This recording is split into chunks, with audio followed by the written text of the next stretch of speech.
جو شادیاں ناکام ہوتی ہیں کئی وجوہات ہیں. بہت بڑی وجہ کیا ہے ہمارے معاشرے میں؟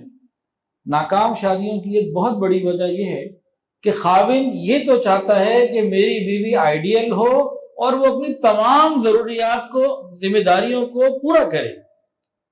میری بیوی ایک آئیڈیل بیوی ہو اور وہ اپنی تمام تر ذمہ داریاں بھرپور طریقے سے پوری کرے اور اپنے بارے میں غافل ہو، اپنی ذمہ داریاں پوری نہیں کرتا. اگر اس پیمانے پر اپنے آپ کو لے کر آئے نا کہ شریعت نے مرد کے اوپر کیا ڈیوٹیاں لگائیں، عورت کے اوپر کیا ڈیوٹیاں لگائیں، تو ہمارے معاشرے کے اکثر افراد اپنی ذمہ داریوں کو بھولے ہوئے ہوتے، فکر نہیں کرتے، اور عورت سے یہ چاہتے ہیں کہ وہ تمام ذمہ داریاں پوری کرے. اگر کوئی عورت ہے، اس کے گھر میں بہو بھی ہے اور اس کی بیٹیاں بھی شادی شدہ ہیں، اب وہ دونوں سے الگ الگ نظروں سے دیکھتی ہے. بیوی بہو کے لیے اینک کوئی اور ہے، بیٹی کے لیے اینک کوئی اور ہے. اس اونچ نیچ کو ہمیں ختم کرنا ہوگا، پھر ہی گھر بنیں گے.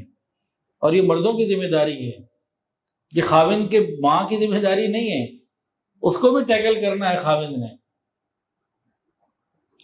تو ہمارے معاشرے میں بگاڑ کی، شادی شدہ زندگی میں بگاڑ کی سب سے بڑی وجہ میرے نزدیک وہ یہ ہے کہ خاوند اپنی ذمہ داریاں پوری نہیں کرتے، بیوی سے 100% چاہتے ہیں اور اپنی ذمہ داریاں پوری نہیں کرتے. تو خوشگوار ازدواجی زندگی کے لیے ایک اچھے ساتھی کا ہونا جتنا ضروری ہے، اس سے زیادہ ضروری خود کو اچھا بنانا ہے. صرف اچھا ساتھی ڈھونڈ لینا کافی نہیں ہے، خود اچھا ساتھی بننا ضروری ہے. جب دونوں باتیں ہوں گی تب بات پوری ہوگی.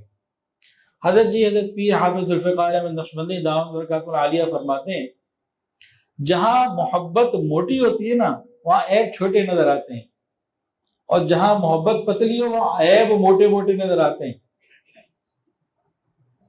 ساس کو بہو سے وہ محبت نہیں ہوتی جو اپنی بیٹی سے تعلق ہوتا ہے.